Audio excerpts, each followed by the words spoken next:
In this problem, we are going to be solving for IY.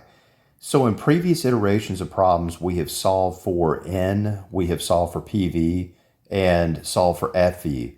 But now we're going to solve for IY. So in this case, here is the question. We know what our N is going to be, and our N in this case is going to be 3 years. So we put 3, and then we hit N. And our IY, again, is what we're trying to calculate.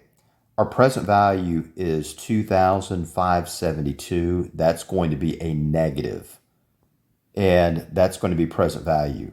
And again, it's a negative because it's a cash outflow when you initially invest money.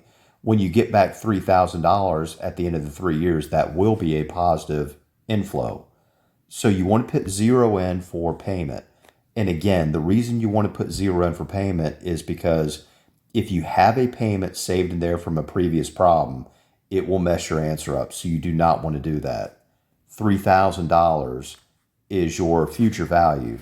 So then we go and we are computing our IY. So you hit the compute button, top left-hand corner, and then IY. And your answer is 5.26%. 5.26%. So what you're dealing with in this problem is the same things you're dealing with in the other sets of problems. The only difference is in this problem is that you are solving for IY.